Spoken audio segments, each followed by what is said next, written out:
Today on This Week Health. My dad was certainly very skeptical when we put the units into his home.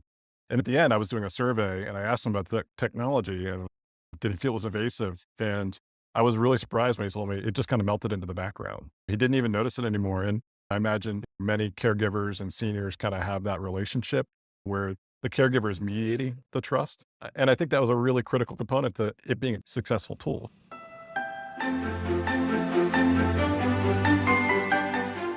Welcome to a solution showcase. Today we're talking with Dwight Raum, Chief Digital Officer for Quil Health, and we're going to talk about Age in Place. Quil has a digital health platform that allows people to age in place. It has a set of cameras, sensors, and communication devices that enable me to care for my aging parent across the country and you as well. And Dwight shares some of the things that they're doing around that, around home care, around AI and ML and whatnot. So again, great episode, great conversation with Dwight.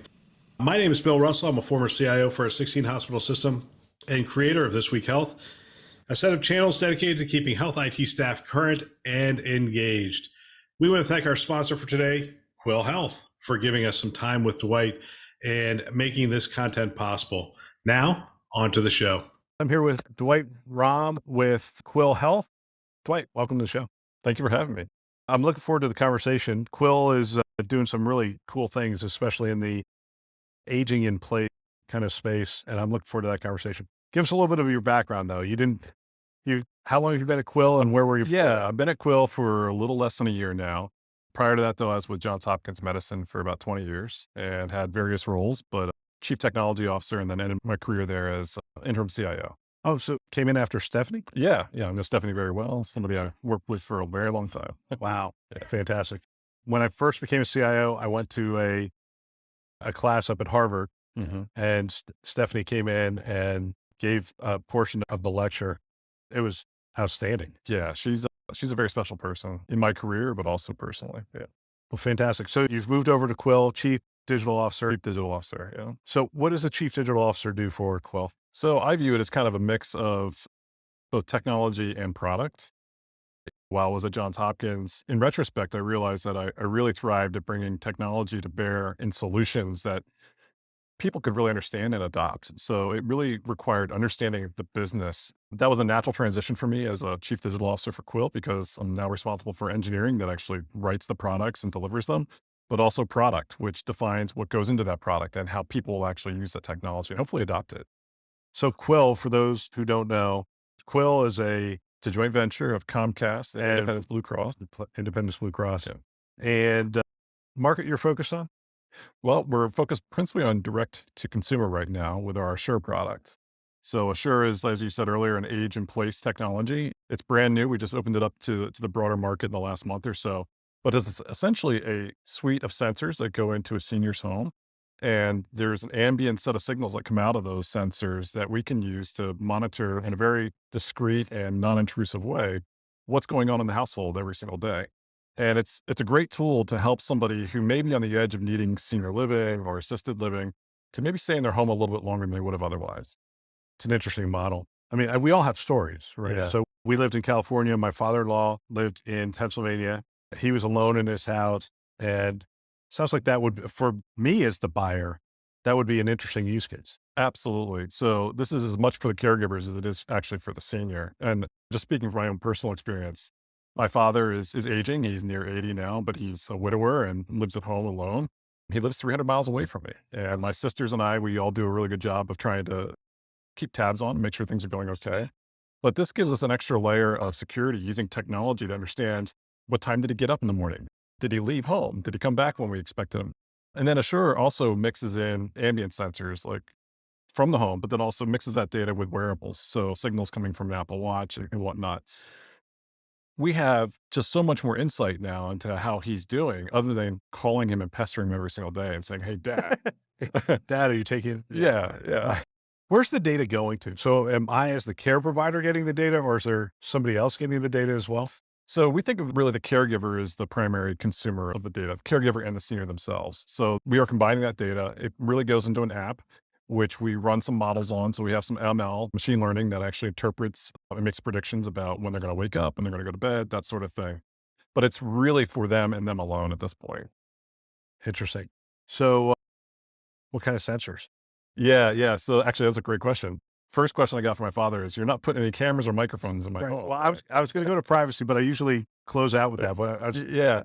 So they're actually very simple sensors. They're door sensors like you would have for a home security system and motion detectors. door sensors. Yeah. So just a little magnet sensor essentially that goes on a door and you put it on a perimeter door and we can know and make predictions about when you've left the home or when you're going to come back based on entry patterns and arrival patterns. Could we do that with like a bathroom? They went into You the can, bathroom. absolutely. So obviously it depends on the use case and the senior, but there are obviously many situations where you'd want to watch nighttime bathroom visits.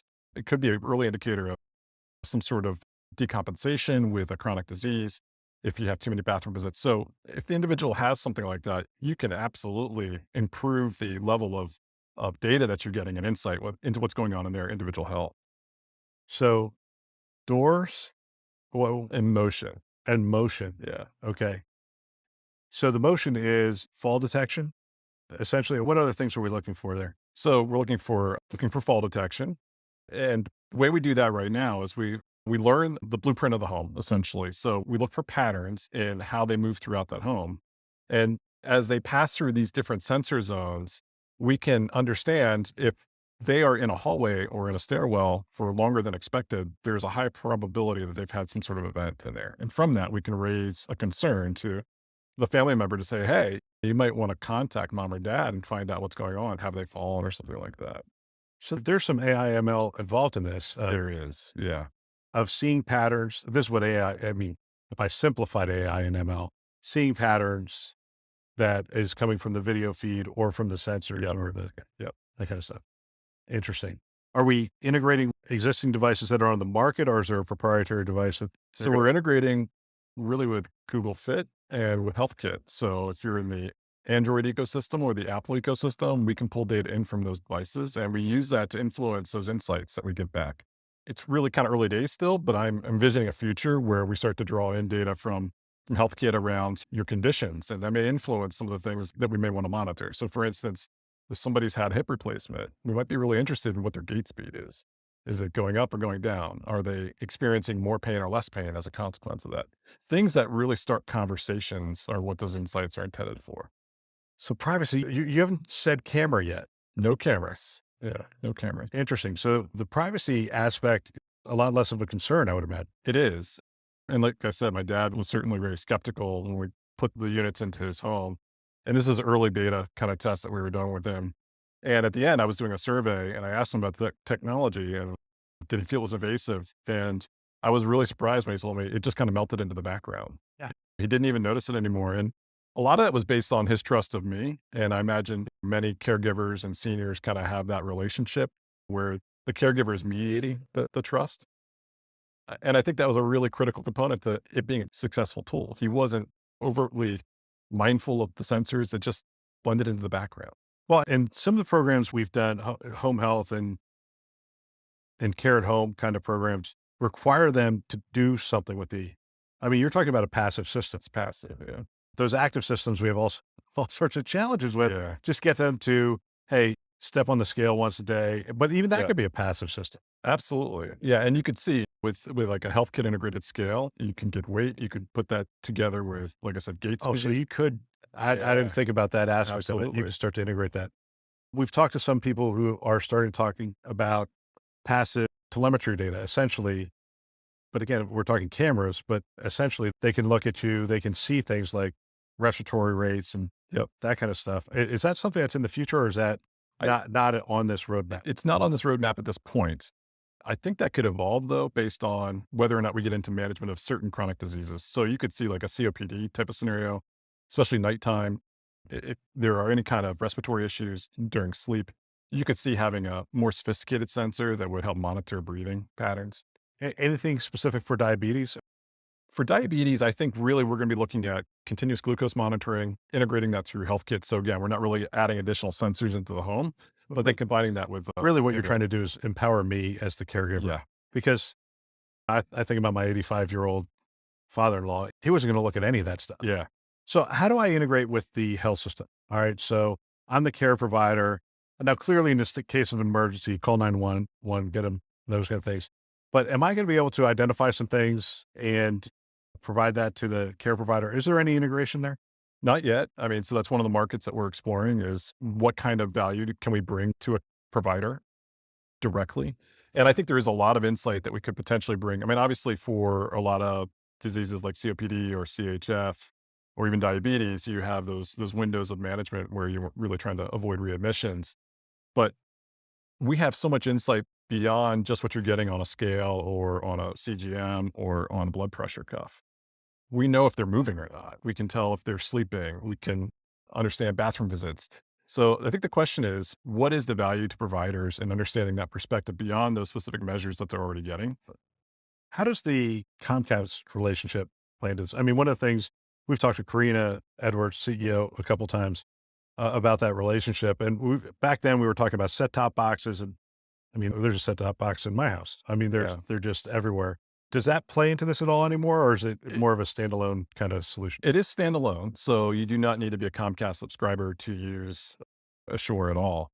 But where Comcast has been a great partner is really the power of their size and their access to technology. So your point around having a set-top box in an existing Comcast subscriber home, that may be something that we can leverage and really reduce the cost of acquisition for this technology. Right? Because you're going to be sending signals Yeah, out. And I assume it's a cloud-based solution. So it's all cloud. sending to the cloud, then I receive from the cloud. Yeah, and actually our kit that goes into the home, we already talked about the sensors, but there is a hub, which is cellular backup. So even if you lose internet, it still has connectivity back into our systems. And it's also battery backup. So if you lose power, we also have battery backup capability on that. When we were doing our home care programs, one of the hardest things was getting them set up. Is this the kind of thing where you just order a box that shows up and then you set it up, or are there partners that are setting it up? So it is a self-install, but we have a white glove service where we actually work with the caregiver typically to do the installation, because it does require putting the sensors, or just using double stick tape, putting them in certain places throughout the home. But it is relatively straightforward. I could see like a Geek Squad thing. Absolutely. Come on in and set that up.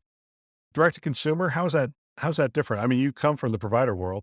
It's very different for me, right? Going from a really captive audience to direct to consumer. I think the approach to marketing and the approach to taking friction out of the exchange, out of the transaction is so critical. And then also understanding what the continuing relationship management looks like for that consumer that is employing the technology. That means putting in tools on our side to actively monitor, hey, maybe you've got a problem with your setup. We'll proactively outreach to that senior or to that caregiver and say, hey, we think there's a blind spot in this sensor somewhere. Are you guys still in pilot? Have you moved to full? We are fully available now. Yeah. Fully available. US? US only at this point. Yep. US only, all 50 states? All 50 states. Wow. I would assume you're marketing to me and you. We are. Yeah. Caring for our parents. Yep. From afar. Yeah. I mean, I think about it as the sort of the sandwich generation, obviously aging parents, but then I have kids in college and whatnot, and you're working on both sides. And sometimes I wish I had a short for my college age kids. That's a different conversation altogether. Let's fast forward. Chief Digital Officer, some of what you're doing is futures. What do futures look like? What does 5 years down the road look like in this space? Yeah, that's a great question. I think we will have so many more sensor signals in 5 years. The question is going to be, how do we bring that in and make something useful out of it and drive value from it? Not only from a consumer standpoint. So how do we make the caregiver's life easier? How do we improve the senior's life? I think that's really where we're going to sink our teeth into, is doing the analytics, understanding the patterns, driving new value from that. The other thing that I think is very interesting is as we start to bring on more customers and more caregivers, I think about the behavior of compliance with healthcare regimes. A lot of that for seniors, I believe, is driven by the caregivers that are around them. So one of the questions I have that's open is, how do we activate that caregiver network? And does that have value to providers in terms of driving better compliance? Is there a vision where potentially it's not just for aging, but it's for, I don't know, maybe somebody who's like 50 plus, who's maybe a little overweight and that kind of stuff? Yeah. I mean, ultimately it's about frailty. I'm not talking about anyone specific. Just throwing that out there. But you could certainly see it being used for lots of different use cases. Yeah. Well, Dwight, thank you very much for your time. Thank you very much. What a great conversation. I love talking with Dwight. Dwight, for those of you who don't know, is the former interim CIO at Johns Hopkins and now Chief Digital Officer for Quil Health. It really was fantastic to get his insight and wisdom on Quil's 24/7 emergency support technology and just all the different things that they are bringing together to help us on the journey of caring for our parents as they get older and maybe even caring for ourselves as some of us get older as well. We want to thank our sponsor once again, Quil Health, for this episode. They are investing in our mission to develop the next generation of health leaders. Thanks for listening. That's all for now.